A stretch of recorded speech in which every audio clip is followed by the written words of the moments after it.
అందరికీ నమస్కారం. ప్రభుత్వ పథకాల అప్డేట్స్. ఇందిరమ్మ ఇండ్లకు సంబంధించి ఫైనల్ లిస్ట్‌లో మీ పేరు వచ్చే వరకు, మీకు 5,00,000 అకౌంట్‌లో పడే వరకు, మీ ఇందిరమ్మ ఇండ్ల నిర్మాణం సజావుగా పూర్తయ్యే వరకు మన ఛానల్‌లో సూచనలు, సలహాలొస్తాయి. తప్పకుండా సబ్స్క్రైబ్ చేసుకోండి. వీడియోస్ అయితే లైక్ చేస్తూ ఉండండి. ఇక వివరణకెళ్తే ఇందిరమ్మ ఇండ్ల ఫైనల్ లిస్ట్ కోసం రాష్ట్ర వ్యాప్తంగా ఇటు గ్రామాల్లో, మున్సిపాలిటీల్లో, హైదరాబాద్ జీహెచ్ఎంసీ పరిధిలో మరి ఎదురు చూస్తున్నారు ఆశావాహులందరూ.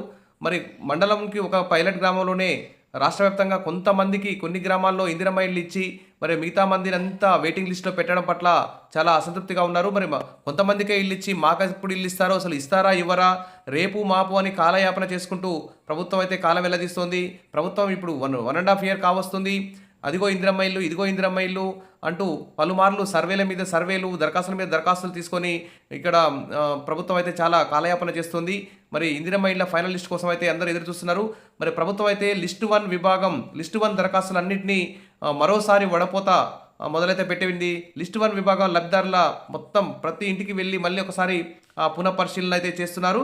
ఇక జిల్లాల్లో రాష్ట్ర వ్యాప్తంగా ఇందిరమ్మ ఇలాంటి ఇంటి నిర్మాణానికి మరి బీసీలకైతే 5 లక్షల, ఎస్సీ ఎస్టీ వారికి 6 లక్షలు, ఇతరులకు మరి 5 లక్షల రూపాయలు అందజేసే పథకానికైతే ఇటీవల అడుగులైతే పడుతున్నట్టు తెలుస్తుంది. ఇక బడ్జెట్లో కూడా మరి 12,751 కోట్లు అయితే కేటాయించడం జరిగింది. జనవరి 26న మండలానికి ఒక గ్రామం చొప్పున పైలట్ గ్రామాల కిందనే మరి 72,000 ఇళ్ళు అయితే మంజూరు చేశారు.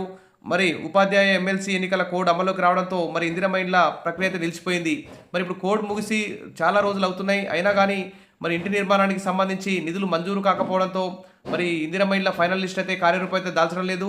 ఇదిలా ఉండగా రాష్ట్ర వ్యాప్తంగా అన్ని గ్రామాల్లో దరఖాస్తులు చాలా ఉండడంతో మళ్ళీ అర్హుల గుర్తింపునకు లిస్టు 1లో ఉన్నటువంటి దరఖాస్తులన్నింటినీ పునఃపరిశీలన చేసేందుకు అధికారులు అయితే చర్యలు తీసుకుంటున్నారు. దాదాపు సర్వే అయితే నడుస్తూనే ఉంది. కొన్ని చోట్ల సర్వే ఆధారంగానే మరి రీసర్వే ఆధారంగానే లబ్ధిదారులను ఎంపిక చేయనున్నారు అంటూ ఇక్కడ సూర్యాపేట జిల్లా కలెక్టర్ అయితే న్యూస్ అయితే ఇస్తున్నారు. అదేవిధంగా రాష్ట్ర వ్యాప్తంగా కూడా ఇదే పరిస్థితి అయితే నెలకొన్నది. ఇక ఇల్లు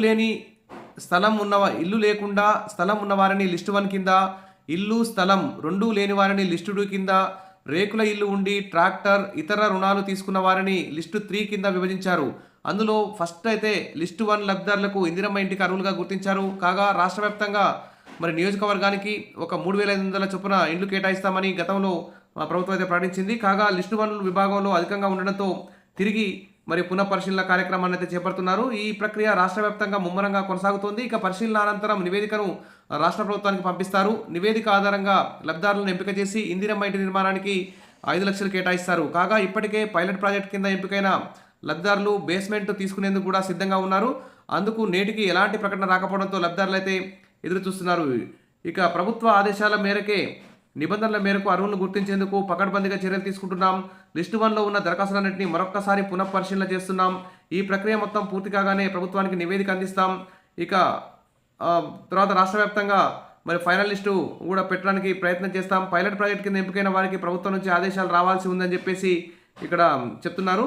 ఏది ఏమైనా మరి ఈ లిస్టు 1లో ఉన్నటువంటి దరఖాస్తుదారులన్నింటినీ వెంటనే పరిశీలించి వెంటనే ఇందిరమ్మ కమిటీల ఆధ్వర్యంలో గ్రామ సభలు, వార్డు సభలు నిర్వహించి మరి ఫైనల్ లిస్ట్ పెట్టాలి.